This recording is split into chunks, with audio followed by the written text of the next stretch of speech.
कल्पना करिए कि आप एक प्राचीन मंदिर में बैठे हैं, जहां धूप की सुगंध हवा में तैर रही है और दीपक की रोशनी में भगवान गणेश की मूर्ति चमक रही है। आज मैं आपको एक ऐसी दिव्य कहानी सुनाने जा रहा हूं, जो हजारों सालों से भक्तों के दिलों में बसी है। गणेश स्तोत्र की कहानी।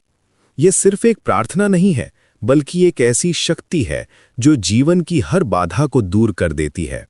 नारद पुराण के पवित्र पन्नों में छुपी ये कहानी तब शुरू होती है, जब महर्षि नारद ने भगवान विष्णु से पूछा था कि इस संसार में सबसे तेज और प्रभावशाली उपाय क्या है जो हर समस्या का समाधान कर सके। तब भगवान विष्णु ने मुस्कुराते हुए कहा था कि गौरी पुत्र गणेश के 12 नामों का जाप ही वो दिव्य शक्ति है जो किसी भी इच्छा को पूरा कर सकती है। ये स्तोत्र संकट नाशन के नाम से प्रसिद्ध है, यानी जो सभी संकटों को नष्ट कर देता है। इस स्तोत्र की शुरुआत होती है एक सुंदर वंदना से, प्रणम्य शिरसा देवम गौरी पुत्रम विनायकम।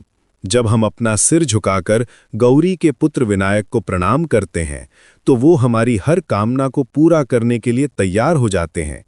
ये सिर्फ शब्द नहीं है, बल्कि एक दिव्य संकेत है कि जब हम सच्चे मन से उनकी शरण में जाते हैं, तो वो हमारे जीवन में चमत्कार ला देते हैं। अब आइए जानते हैं उन 12 पवित्र नामों की कहानी, जो गणेश जी के अलग अलग रूपों को दर्शाते हैं। पहला नाम है वक्रतुंड, जिनकी सूंड टेढ़ी है, जो बताता है कि जीवन में कभी-कभी टेढ़े रास्ते भी सीधे मंजिल तक पहुंचा देते हैं।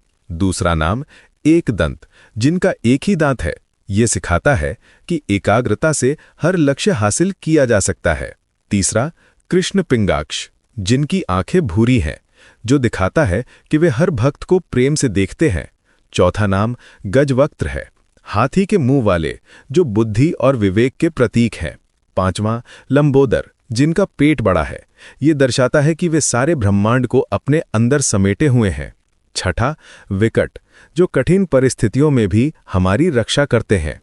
सातवां विघ्ननाशक, सभी बाधाओं को नष्ट करने वाले। आठवां धूम्रकेतु, धुएं के समान तेजी से आने वाले। नौवां गणाध्यक्ष, सभी गणों के नेता। 10वां भालचंद्र, जिनके माथे पर चांद है। 11वां गजानन, हाथी के मुंह वाले। और 12वां विनायक, सबके नेता। जब कोई भक्त इन 12 नामों का जाप करता है, तो एक अद्भुत बात होती है। स्तोत्र में साफ लिखा है, न च विघ्न भयम तस्य सर्व सिद्धिकरम प्रभो, यानी उस व्यक्ति को किसी भी बाधा का डर नहीं रहता और सभी सिद्धियां उसे प्राप्त हो जाती हैं। ये कोई अंधविश्वास नहीं है, बल्कि हजारों भक्तों का अनुभव है, जो आज भी इस स्तोत्र की शक्ति को महसूस करते हैं।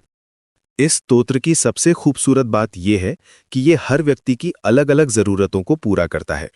विद्यार्थी लभते विद्याम, धनार्थी लभते धनम, यानी जो छात्र है उसे विद्या मिलती है, जो धन चाहता है उसे धन मिलता है। पुत्रार्थी लभते पुत्रान, मोक्षार्थी लभते गतिम, जो संतान चाहता है उसे संतान मिलती है, और जो मोक्ष चाहता है उसे मुक्ति मिल जाती है। ये दिखाता है कि गणेश जी हर भक्त की व्यक्तिगत इच्छाओं को समझते हैं और उन्हें पूरा करते हैं। समय की बात करें तो स्तोत्र में स्पष्ट रूप से बताया गया है कि जपेद गणपति स्तोत्रम षड्भी मासेह फलम लभेत। 6 महीने तक नियमित जाप करने से फल मिलता है। और संवत्सरेण सिद्धिम च लभते नात्र संचयः, 1 साल तक करने से सिद्धि मिल जाती है, इसमें कोई संदेह नहीं है। ये समय सीमा इसलिए दी गई है क्योंकि निरंतरता और धैर्य ही भक्ति का आधार है।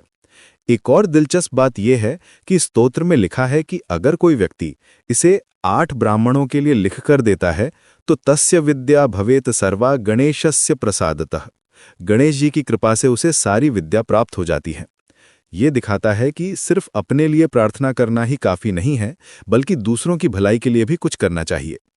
आज के समय में जब हम तनाव, चिंता और अनगिनत समस्याओं से घिरे रहते हैं, तब ये गणेश स्तोत्र एक दिव्य औषधि की तरह काम करता है। जब आप सुबह उठकर इन 12 नामों का जाप करते हैं, तो आपका पूरा दिन एक अलग ऊर्जा से भर जाता है। मन में शांति आती है, बुद्धि तेज होती है और हर काम में सफलता मिलती है। ये स्तोत्र सिर्फ एक प्रार्थना नहीं है, बल्कि एक जीवन पद्धति है। जब आप इसे नियमित रूप से करते हैं, तो आपके अंदर एक सकारात्मक बदलाव आता है। आपका आत्मविश्वास बढ़ता है, डर खत्म होता है और जीवन में एक नई दिशा मिलती है। गणेश जी का आशीर्वाद आपके साथ होता है और हर बाधा आपके लिए एक नई संभावना बन जाती है। इस पवित्र स्तोत्र की कहानी यहीं समाप्त नहीं होती। ये हर दिन, हर पल, हर भक्त के साथ नई शुरुआत करती है। जब आप इन शब्दों को अपने दिल से कहते हैं तो गणेश जी आपके जीवन में उतर आते हैं और आपको वो सब कुछ देते हैं जिसकी आपको जरूरत है। ये है गणेश स्तोत्र की अनंत शक्ति, जो आज भी उतनी ही प्रभावशाली है जितनी हजारों साल पहले थी।